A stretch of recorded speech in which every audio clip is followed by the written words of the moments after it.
সেই মানুষ প্রকৃত অর্থে সুখী মানুষ, ধনী মানুষ, একই সাথে আল্লাহর প্রিয় মানুষ, ভালো মুসলমান, যে প্রত্যেকটা অবস্থাকে সে ওয়েলকাম করে, আলহামদুলিল্লাহ বলে। দুনিয়াতে সবকিছু যদি মনমতো হয় তাহলে এটা তো জান্নাত হয়ে যাবে। সবকিছু মনমতো হবে না। অনেকে দেখবেন অমুকে আমার সাথে এটা কিভাবে করলো, কিভাবে এটা বলতে পারলো, এই কথাটা সে কেমনে বলতে পারলো, আমি মেলাতে পারতেছি না। আমি কেন, এটা আশ্চর্যের কি আছে? চামড়া ঠোঁট দিয়ে সবই বলা যায়, বলছে, বোঝেন, এটা তো আমি আশা করি না। তা আপনি যা আশা করবেন সব মন মতোই যদি হয় তাহলে তো জান্নাত হয়ে যাবে। আপনার আশার বিপরীত কিছু হবে দেখেই তো দুনিয়া।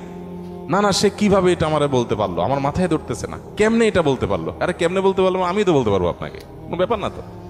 সবকিছুকে ইজিলি নেওয়া, এটা হলো মানুষের দুঃখ দুর্দশা দূরের প্রধান মাধ্যম, প্রধান উপায়। কোন প্রকার বিপদ আপদ হলে আমরা ধৈর্য ধারণ করতে পারি না। ভাই, সবরটা কখন করবেন? তাহলে আপনার মনের বিরুদ্ধে হবে, চাওয়ার বিরুদ্ধে হবে, আশা যা করছেন তার উল্টাটা হবে।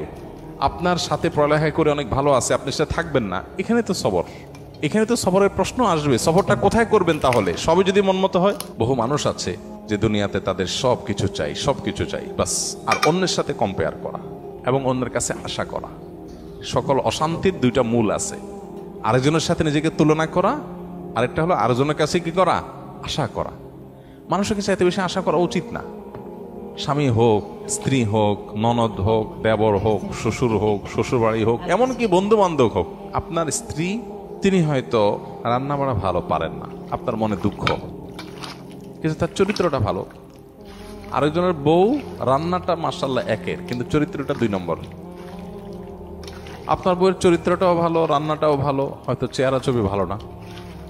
আরেকজনের বউর চেহারা ছবি অনেক সুন্দর, কিন্তু বড় বড় রোগ সে বহন করে বেড়াচ্ছে, লাখ লাখ টাকা যাচ্ছে, তার বাচ্চা মরা মানে একটা ধোঁয়াশার মধ্যে আছে।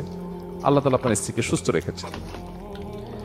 একইভাবে মেয়েরা যদি পুরুষদের দিকে তাকায় দেখেন, আমার স্বামীটা অমানুষ, সে একটা ফোন করে না, একটা মেসেজ দেয় না, একটা খোঁজ খবর নেয় না, আমি মনটা খারাপ করে বসে আছি। আরে ভাই, আপনার স্বামীটা নেশাখোর? কোনো নেশা করে না, আলহামদুলিল্লাহ করেন। অনেকের স্বামী নেশাখোর,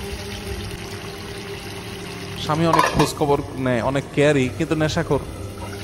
আমার অনেকের স্বামী সব দিক থেকে ভালো আছে, কিন্তু তার ক্যান্সার 4th স্টেজ হয়ে গেছে, যে কোনো মুহূর্তে মারা যাবে। আল্লাহ আপনার স্বামীকে সুস্থ রেখেছেন। আপনার স্বামীর খুব বেশি উপার্জন নাই, আলহামদুলিল্লাহ উপার্জন নাই, কিন্তু আল্লাহ তাআলা অনেক দিক থেকে তাকে ভালো রেখেছেন, অ্যাডভান্টেজ আছে। একজন ইমানদার সে সবসময় পজিটিভ জিনিসগুলো দেখবে। শেখ মোহাম্মদ মোতাওয়াল্লিয়া শাহরবি, মিশরের একজন বড় স্কলার, কোরআন কারীমের একজন বড় মুফাসসির, আর একটা ছোট স্ট্যাটাসে তিনি লিখেছেন যে কারোর ঘর যদি চুরি হয়ে যায়, চুরি হয়ে চোরের সব নিয়ে যায়, সব বলতে যা যা নেওয়া গেছে, তারপরও সে ঘরে ঢুকে যদি দেখে যে খাটটা আছে, আলমারিটা আছে, আলমারির ভিতরে সব নিয়ে গেছে, আলমারিটা আছে, সে আল্লাহর কাছে শুকর আদায় করবে, যাক ভারী ভারী জিনিসগুলো